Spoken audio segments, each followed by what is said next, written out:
Chapter 11. The Fatal Blow. The sting from the raw skin on my elbow sank in, and my hands pressed into the floor to bring me to my feet. While the men settled their differences, I stomped back to the roped-off room and threw everyone's stuff aside until I found my bag of holding. What a bunch of dickbags.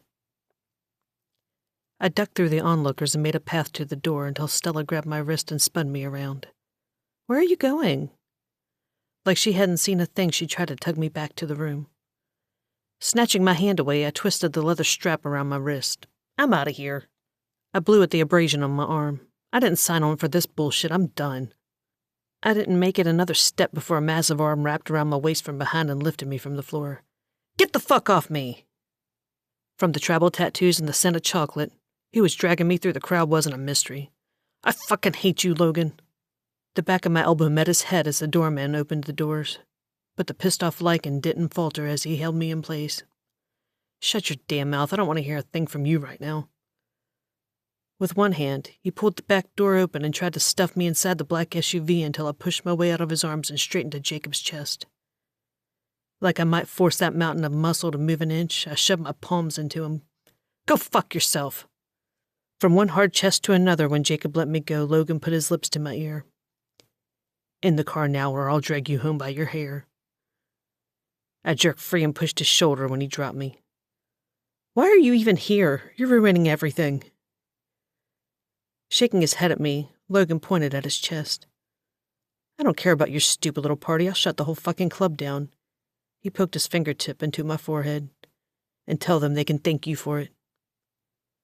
I chewed at the inside of my lip as I glanced between them. "You'd hurt your baby sister to punish me for not wanting you anymore?" You could have heard a pin drop. They were both completely shocked for a moment until Logan nodded. "Yes, I would."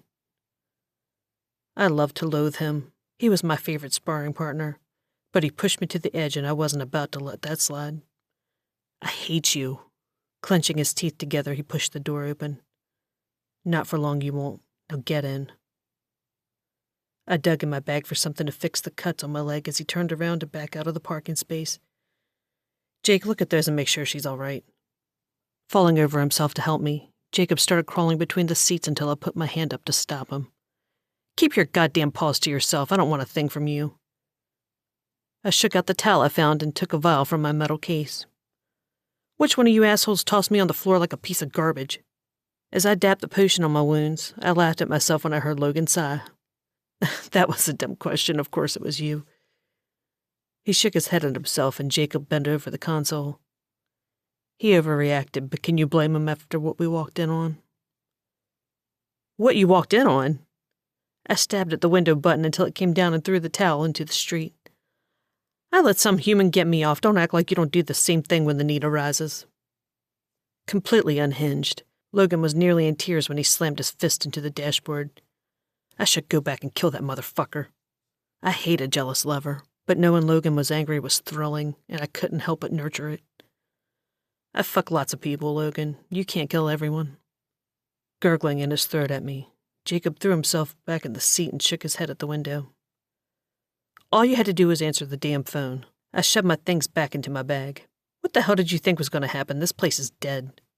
His hand flipped up from the center console. "There's been a couple of shootings outside town limits. We told Stella to keep the party local just to be safe." Scooting closer to the edge of the seat, I leaned in between them.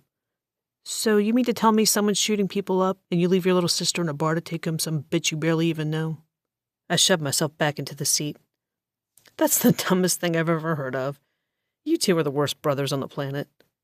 Redder than the scratches he left all over me, Logan's face looked like it might explode as he spoke to me in the mirror. "We left security for Stella." Nodding at him, I arched my brows. "Let's straighten one thing out right now." My fists came up between them, and I uncurled each finger one by one. "I do what the fuck I want, whenever I want, and it's none of your business who I choose to do it with." The SUV came to a screeching halt in the middle of the road, and Logan went through the space between the seats to face me. "None of my fucking business? It started being my business when I hit that pussy in the shower last night. Don't act confused now." I shoved my nose into his.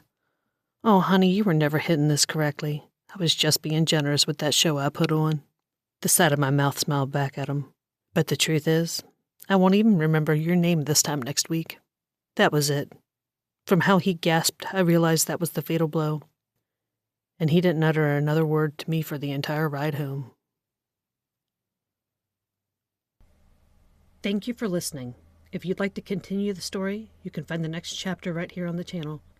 Don't forget to subscribe so you don't miss the next installment.